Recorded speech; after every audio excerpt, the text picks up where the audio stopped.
Hi everyone, Crazy Keto Guy here. It's been quite a time since I did a video. I can't remember exactly how long. I could get my YouTube channel up and check, but it's been a while. This isn't going to be a massively long one. I think my next long video will probably be next week's, and there's a couple of reasons why. But today I wanted to talk about my journey so far. For those that don't know, hopefully a short version, a cliff note version, I was type 2, still am, sorry, not I was, type 2 diabetic, ignored it for 15 years, was given an ultimatum by my doctor, and I decided it was definitely long overdue for me to start taking life and my health a little bit more serious. July last year I started on a ketogenic diet. Within a month I introduced intermittent fasting. That's a rough estimate, but I think that's about right. And as time went by, I introduced other things. I'm a big fan of hypothermic conditioning. That's just a really impressive way of saying sitting in the sauna. And I did a few other things. I did cold therapy and I did contrast showering, but both of those I found really hard because I didn't like the cold. So yeah, go figure. Anyway, after getting on for 6 months, Christmas was upon us, and I kind of come up with a plan of how I was going to enjoy Christmas, and I wrote a little calendar out. I wrote 3 days in over Christmas, Christmas Eve, Christmas Day and Boxing Day. Then the plan was to do 4 days of back on it, if you like, and then a couple of days for New Year's Eve and New Year's Day. Anyway, long story short, I had a crazy time over that period. I had all the treats that I wanted to, the mince pies, the Christmas puddings, the roast potatoes, all of the stuff that I wouldn't be able to do, as I say, normally on my ketogenic diet. And very quickly realized there was going to be a price, an impact, a fallout. And why I say that is after the first 3 days of, let's call it naughtiness, the Christmas Eve, Christmas Day and Boxing Day, I weighed in the day after, and to my horror I'd put 9 pounds on.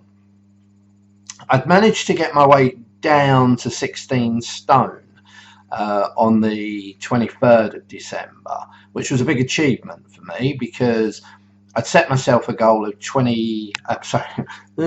I set myself a goal of 16.4, so I'd hit my target and some. I'd sort of thought of it like a little bit of wiggle room over Christmas. But as I say, much to my horror, I'd put 9 pounds on. Now, I don't know if that had an effect, and I don't know, I was comfort eating at the fact that I'd put 9 pounds on. But the 4 days I planned to do good stuff kind of went out the window. A couple of good days, but also a couple of not so good days. Maybe not full on like the Christmas days had been, but definitely still having treats. Anyway, I carried on and had some fun on New Year's Eve and New Year's Day. But then we hit a bit of a problem. Well, let me firstly say I'd carried on to take my weight, and I think the one thing that amazed me is even though I'd had those couple of dodgy days on the days when I'd supposed to be good, and even though I had the New Year's Eve days, when I actually weighed in on the 2nd of January, the day after my last planned treats, I'd actually lost 4 of the 5 pounds that I'd put on. So let me just run through that again. So my starting weight when I started the ketogenic diet was 18 stone 3. After the first week of being on the ketogenic diet, I actually put 7 pounds on. The first week of my ketogenic diet, I went from 18.3 to 18.10. I see a lot of people complaining because they've only lost 3 or 4 pounds on the first week of their diet, and I'm thinking like, wait, hang on, I put 7 pound on. I went up to 18.10. I'm not sure why that was. What some people have said, oh well, muscle's heavier than fat. Don't think I'd really converted the amount of fat I had back then into muscle, so I don't think that's probably right. Maybe I got my balance wrong. Maybe I was messing my macros up, taking in too many calories. Maybe even though that's hard to believe with what I was eating prior to the ketogenic diet, maybe too much fat, who knows. But either way, started at 18.3, went up to 18.10. Got to Christmas, or December the 23rd. The week before December the 23rd, so the 16th of December, I was actually down to 15 stone 13. I'd gone into the 15s and I was so hyped. But unfortunately, even though I had a really good week that week leading up to the 23rd and thought I'd probably drop even further into the 15s, I actually had nipped back up a pound to 16 stone. It was only like 0.3 of a kilogram, weren't even a whole kilo. Yeah, so I put a pound on. So as I say, went into Christmas 16 stone. After the 3 days of Christmas, went up to 16.9, and by the 2nd of January was back down to 16.5. So in addition to the weight, as some of you will know, I keep blood sugar and ketone readings, and I can go back quite a way. Before Christmas, my blood sugar readings were predominantly between 5 and 6. My ketones were really good. They were up around, I mean, honestly, I'm looking at the week leading up to when I broke for Christmas, the 16th of December through to the 22nd of December. And I want to cry because the readings are so good. My ketone readings are pretty much 1 point something all of the time, normally over 1.5, and a lot of the time they're up in the 2s and 3s. Amazing. This is, I don't know how well you can see this, but this is basically where I just gave up. I stopped taking them over the Christmas and New Year because I just got depressed. We went into double figures. Christmas Day, for example, my after brunch reading was 11.3 blood sugars. And at night after my Christmas dinner, it was 13.5. So, yeah, I was depressed. And my ketone readings were 0.3 and 0.2.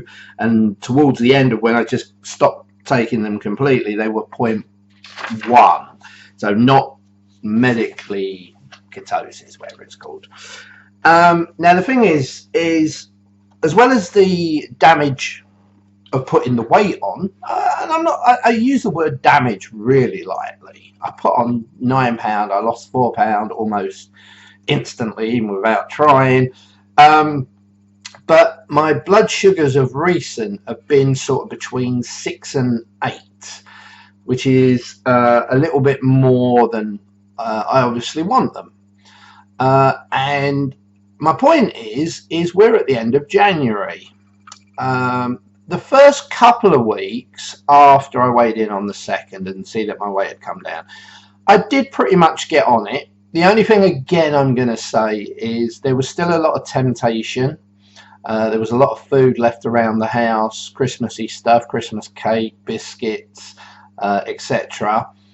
And I did on occasion waver and have the odd little treat. And again, I guess a couple of points really. I think if you are going to do something, and Christmas is really the biggie for me. I've got a few other days where I'm thinking, yes, I want pancakes on Pancake Day, and I want proper pancakes. I don't want alternatives. Yes, I want an Easter egg. Yes, it will probably be 85%, but I'll probably also have hot cross buns. I don't know, is that the same time? I'm not sure because they seem to always have hot cross buns in the shops, but I do intend to have, those. I definitely intend to have a treat for my birthday in May, and we at some point will definitely be going on holiday. That will probably be the hardest one out of all of them because all of the others I can isolate it down to a day. I can have all of my treats for Pancake Day on one day. I can have all of my treats for Easter on one day, and I can have all of my treats for my birthday on one day. The holiday will probably be the hardest because I know there will be more than one day where I want to eat something. So that will be a challenge. Luckily, that's not till about August, July, August time, I would imagine. So again, we'll be further on our journey by then. We'll have achieved more by then. So hopefully it won't impact too much. But my point is if you do something like a Christmas thing, I know a lot of people stayed clean and did a clean keto, just not for me. I think enjoyment of life is very important. And even though I enjoy keto, I didn't want to deprive myself of the family things that we were going to do over Christmas and the things that I wanted even, you know, not just blaming the family. I wanted to eat roast potatoes. And I think it was good. I think it was good to get it out of my system.